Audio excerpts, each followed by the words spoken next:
Olá, graça e paz a todos. Eu me chamo Tiago, congrego na Igreja de Cristo em Candeias. Hoje eu vim trazer um estudo sobre o livro de Malaquias e o tema que eu quero abordar nesse livro é a adoração. A adoração no livro de Malaquias, como Deus olha para a nossa adoração, né? O que é que a gente pode refletir sobre a adoração nesse livro, né? Na história do profeta Malaquias, que foi o último profeta, né, do Antigo Testamento, um profeta que é conhecido como profeta pós-exílico, né, babilônico, né, daqueles últimos profetas. Depois do retorno do cativeiro, ele vai profetizar ali para a nação, né, de Israel, depois que eles reconstroem a cidade, né? Então a gente pode encontrar um pouco do contexto da história de Malaquias, para a gente entender um pouco a situação onde ele exerceu o ministério. Lá no livro de Neemias, acho que capítulo 13, a gente pode ter uma ideia de como estava a situação do povo de Judá, né? Então, a gente não sabe muito sobre a história, a genealogia, vamos dizer assim, de Malaquias. O que a gente pode ver nesse profeta é que ele foi uma voz solitária, né, de Deus, assim como todos os profetas são vozes solitárias no meio de um povo que precisa voltar, né, à prática da justiça, né, ao arrependimento. Então Malaquias foi uma voz solitária ali no povo de Israel, para pregar para aquele povo, mostrar para aquele povo sua mensagem de que a forma como eles estavam adorando a Deus já não tinha mais sentido, né? Deus já não estava aceitando mais aquela adoração. Então não é em si por conta do que eles faziam no culto, né? Como a gente conhece a adoração como o culto público, né? Em Israel o culto, a adoração lá no templo, não era em si a forma do que eles estavam fazendo, mas a vida deles, né? A vida deles no cotidiano, as atitudes deles mostravam que eles já não tinham mais essa comunhão, né? Eles perderam aquilo que eles prometeram resgatar quando voltaram do exílio, né? As orações que a gente pode ver lá no livro de Esdras, no livro de Neemias, de arrependimento, né, de querer voltar a praticar a lei, a justiça, né, colocar em ordem aquilo que estava em desordem, a voltar a ser uma nação santa. Eles, por causa de grandes dificuldades que eles passaram, isso foi começando a se perder novamente. Então aí Malaquias vai aparecer pregando ao povo de Israel ali, né, o povo de Judá, que se arrependesse, que olhassem a situação deles, no que eles estavam fazendo, né? Então a gente vai ver que o objetivo desse estudo aqui é mais uma reflexão pessoal, né, para a gente, uma reflexão de como está a nossa vida diante das circunstâncias, né? A gente vai ver que o livro ele trata muito de um diálogo, né, um diálogo entre Deus e o povo. A mensagem de Malaquias é essa: Deus faz uma pergunta ao povo, o povo responde meio que de forma irônica, né? O Senhor vai acusá-lo, né, de alguma coisa que eles estão fazendo de errado. O povo vai, tipo, de forma irônica questionar Deus, né? Em que situação a gente está fazendo isso? E aí Deus vai responder, né, o porquê daquela atitude deles. Então é isso. O que a gente vai trazer aqui é tentar trazer 6 mensagens, certo? De forma que a gente pode refletir sobre a adoração, a nossa vida espiritual. Então vamos pensar aqui em adoração muito mais do que só o culto que a gente vai nos domingos para a igreja, e vamos pensar na adoração, a vida, a nossa vida cotidiana, certo? A nossa comunhão diária com Deus. Então, quando a gente falar aqui sobre Malaquias, sobre sua mensagem, a gente vai falar sobre a adoração, nossa vida espiritual, certo? A nossa aplicação vai ser essa daqui. O povo de Israel passou 70 anos no cativeiro da Babilônia, né? muitos profetas antes e depois e durante o cativeiro profetizaram a respeito do futuro de Israel, né? Profetizou bênçãos, restaurações, um período de glória para Israel, né? E a gente pode encontrar essas promessas aí no profeta Isaías, profeta Ezequiel, né? Jeremias, né? De uma restauração de glória para Israel. Mas essas profecias ela estavam mais no âmbito espiritual, né? De vitória, quando o Messias viesse, né? O Messias a gente conhece que é Jesus, certo? Então eles voltaram depois dos 70 anos do cativeiro, esse retorno aí, e reconstruíram a cidade, né? Reconstruíram o templo, a cidade que estava totalmente destruída, os muros, né? Vieram profetas ali naquele período que não foi fácil para poder animar o povo, né? O profeta Ageu é um exemplo, Zacarias.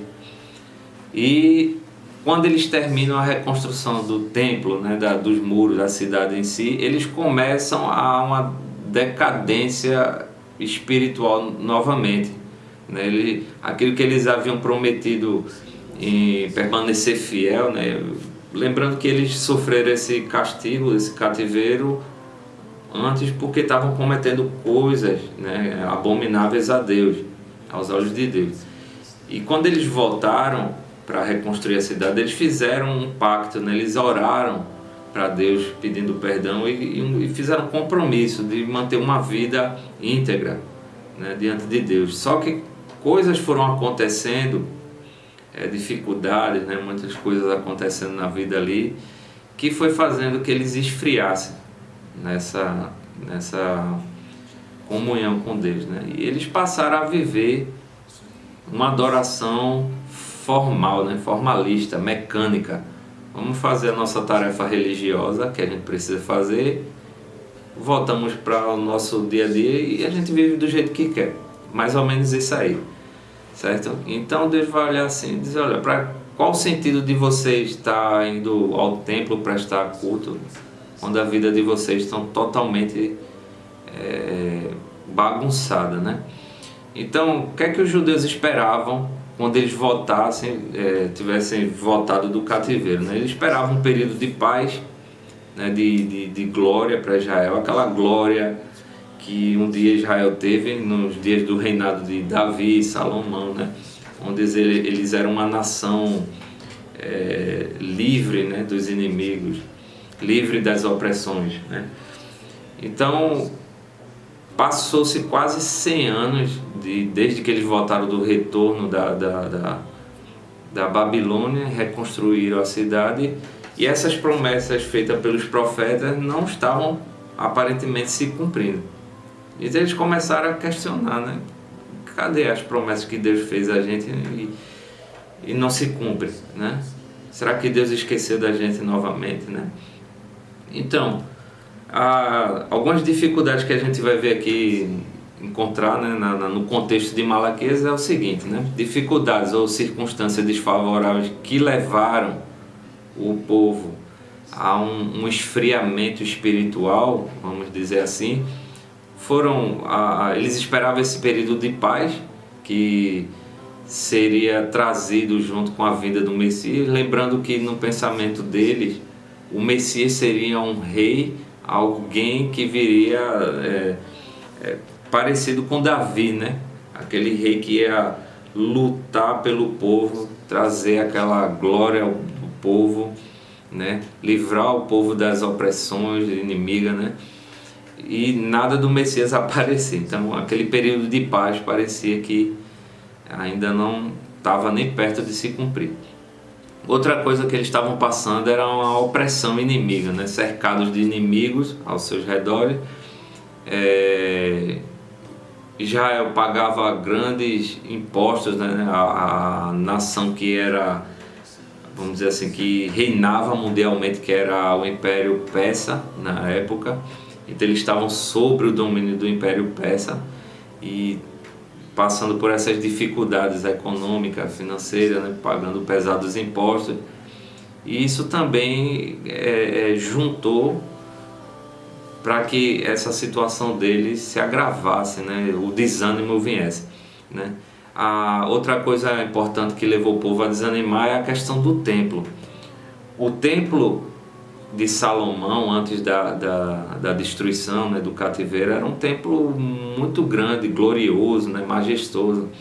Quando eles voltaram para reconstruir, a gente vai ver isso aí lá em Esdras, na história de Esdras, quando eles lançaram o alicerce do templo, o templo era muito menor, né, um templo bem inferior àquele que um dia eles viram. E aquela geração que acompanhou, que viu, né, o primeiro templo, começou a chorar. Então foi mais um motivo para eles pensar, cadê a nossa glória?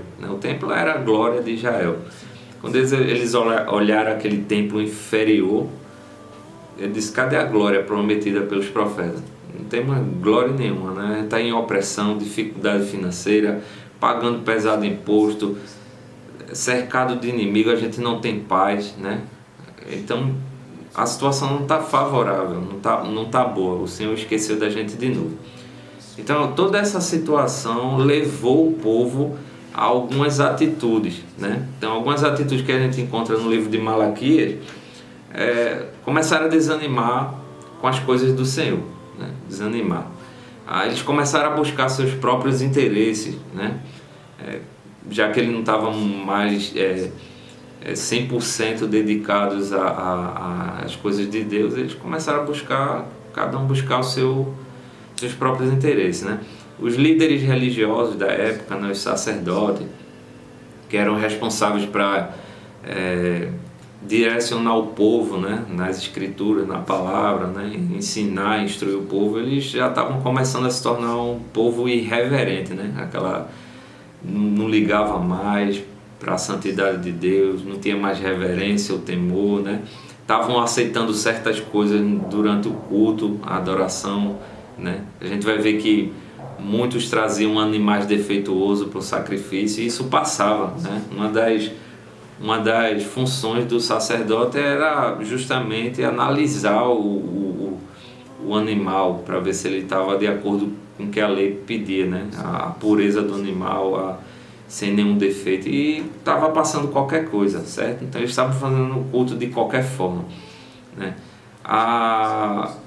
As dificuldades, né, que eles estavam passando financeira, acho que diretamente afetou na infidelidade dele de trazer os seus recursos materiais, né, que no caso, no contexto lá do Antigo Testamento em Malaquias ainda eram os dízimos, né? Eles tinham essa aliança levítica, né, de entregar os dízimos à tribo de Levi, que compunha ali os sacerdotes, e eles pararam com isso. Então muitos sacerdotes, por não ter o seu recurso material, não ter do que se manter, eles começaram a trabalhar com suas próprias mãos para poder se sustentar e ainda trabalhar na questão espiritual de ensinar, né? Então você vê que começa as coisas a sair de ordem, como o Senhor quis, né? Outra coisa que a gente vai encontrar é aquela mistura, né, de casamentos, né? Uma coisa que o Senhor falou na lei, né, instruiu o povo, é que não misturassem, né, a sua nação, né? Não desse suas filhas em casamento com outros povos pagãos, né, que não fosse da mesma fé. E isso eles não levaram em consideração, eles já estavam se casando com outros povos, misturando a cultura, e isso iria influenciar depois diretamente na idolatria, né, trazer outros problemas. Muitos divórcios estavam acontecendo naquele período de dificuldade e eles estavam achando isso normal, né? E por fim o culto, como eu falei aqui pouco, começou a se tornar um culto formalista, né, mecânico. Tipo, a gente tem uma tarefa para cumprir, né? Eu vou usar um exemplo aqui, né? Todo domingo a gente vai para a igreja, né? Se reúne como igreja para prestar culto ao Senhor, e às vezes isso começa a se tornar um formalismo, né? A forma como a gente faz o culto. Vou fazer minha atividade ali, vou para casa e aí esqueço de Deus, só lembro dele no domingo que vem, certo? Então é mais ou menos isso aí. As dificuldades, as circunstâncias levou o povo a um monte de coisas ruins, né, em relação a Deus, certo? Então a gente vai tratar aqui o primeiro ponto de Malaquias, ou o primeiro diálogo que Deus tem com o povo, né? E lembrando sempre que o nosso tema aqui é adoração, né? A adoração vai muito mais além do que a gente está numa reunião presencial, num culto, né? O culto público, como a gente chama, para prestar o louvor a Deus, né? A adoração segundo Deus, eu acho que é algo mais da vida, né? Uma vez que a gente, pensando no nosso contexto hoje, que a gente é igreja, somos o templo espiritual do Senhor, e o nosso culto é diário, né? É diário, é toda hora. Tudo que a gente faz, a gente presta louvor a Deus, glória, a gente está adorando ao Senhor. Então, como é a nossa vida de adoração a Deus, né? Não lembrando só do culto dominical, mas nossa vida. Então, o primeiro diálogo para a gente refletir aqui a gente vai trazer o tema aqui que está em Malaquias 1, capítulo 1, versículo 1 a 5, e a gente vai pensar nesse diálogo como aprender a adorar a Deus, né, ou adorando a Deus, em meio às dificuldades. Uma advertência, a palavra do Senhor contra Israel, por meio de Malaquias. Eu sempre os amei, diz o Senhor. Mas vocês perguntam, de que maneira nos amaste? Não era Esaú irmão de Jacó? Declara o Senhor. Todavia eu amei Jacó, mas rejeitei Esaú. Transformei suas montanhas em terra devastadas e as terras de sua herança em morada de chacais do deserto. Embora Edom afirme, fomos esmagados, mas reconstruiremos as ruínas. Assim diz o Senhor dos Exércitos. Podem construir, mas eu demolirei. Eles serão chamados terra perversa, povo contra que o Senhor está irado para sempre. Vocês verão isso com seus próprios olhos e exclamarão, grande é o Senhor até mesmo além das fronteiras de Israel. Pronto, esse é o primeiro diálogo ali que Deus inicia com o seu povo, né? A gente pode ver aqui um diálogo meio, vamos dizer assim, tenso, né? Duas coisas aqui eu quero trazer para a gente refletir. A primeira a gente vai ver logo no início, né? No versículo 1 aqui, quando ele fala uma advertência, né? Essa palavra aqui, quando Deus fala por meio de Malaquias, né? Em algumas versões vai estar lá a palavra sentença, né? E essa palavra sentença ou advertência, ela tem um sentido de uma palavra pesada, né? Algo que não era difícil de ser falado, né? A conversa aqui era uma coisa... O diálogo aqui é aquele diálogo tenso, né? Pesado. Tanto para quem está falando, transmitir isso, quanto para quem está ouvindo. Não eram palavras fáceis de se falar naquele momento, né? Então, o povo já não estava muito bem, certo? Tantos problemas que eles estavam vivendo e ainda ouviam uma palavra pesada, né? Então vamos pensar que esse termo aqui é um peso, um fardo. Então era mais um fardo que eles tinham que parar para ouvir ali. Então, mas era a palavra do Senhor e era o que eles precisavam ouvir, né? Então, uma coisa importante aqui para a gente pensar é que muitas vezes a gente está precisando, né, ouvir certas coisas, né, uma palavra que precise fazer mudança na nossa vida, né, e às vezes a palavra não é tão suave, né, então a gente vai ver que a palavra de Deus em momentos ela é doce e ela pode ser amarga, né, vai depender muito do contexto onde a gente está vivendo, está encaixado, né? Tanto para a gente ouvir quanto para a gente falar para alguém. Então, sempre a palavra de Deus pode ser um peso, um fardo, né? Algo que precise gerar mudança, né? Então, muitas vezes a gente não quer ouvir, a gente fica chateado quando a gente ouve certas mensagens, sermão, né? Exortação, né? Às vezes uma repreensão, algo que precisa fazer a gente melhorar, né? Isso demonstra amor de Deus, né? Se Deus não amasse, ele deixaria fazer qualquer coisa, né? Vamos pensar a gente como tendo filho, né? Você tem um filho, uma filha, você o ama e você tem momentos que você precisa aconselhar, repreender, né? E você faz isso com certo angústia, né? Porque você não queria estar tendo aquela conversa, mas isso é para o bem do seu filho, porque você ama, né? A gente ama nossos filhos e a gente quer ver o bem.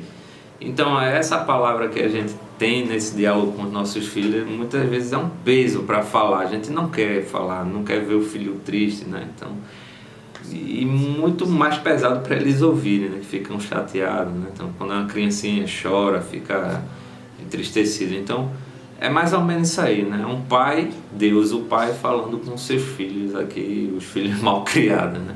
Mas que precisavam ouvir, né?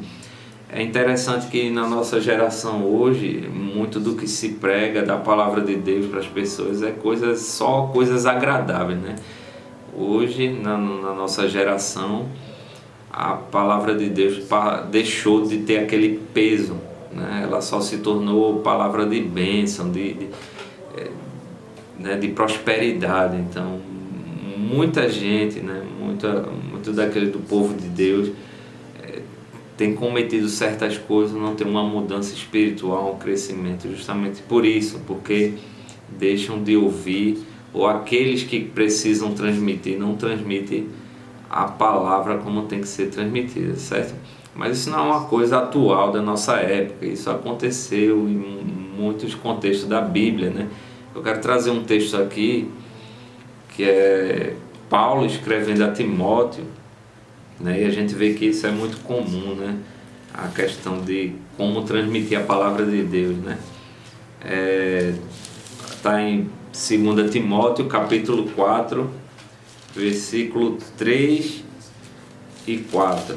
Vamos lá, 2 Timóteo capítulo 4, versículo 3 e 4. Diz assim: pois virá tempo em que não suportarão a sã doutrina. Ao contrário, sentindo coceira nos ouvidos, juntarão o mestre para si, segundo seus próprios desejos. Eles se recusarão a dar ouvidos à verdade, voltando-se para mitos, né, para os mitos. Então, uma aplicação aqui que eu fiz rapidamente é que é mais ou menos isso, né? As mensagens que normalmente a gente gosta de ouvir é aquela mensagem que trabalha com as nossos desejos, né? E quando a gente ouve uma palavra que precisa ouvir, né, as pessoas ouvem uma palavra que é necessário ouvir para o bem, sentem como coceira no ouvido, incomoda, né? Então vamos pensar que essa palavra que Malaquias está trazendo aqui estava dando coceira no ouvido do povo, mas era para o bem dele. E que palavra era essa? Aí a gente vai ter muitos diálogos aí com Deus em relação à situação do povo. E o primeiro que a gente vai tratar aqui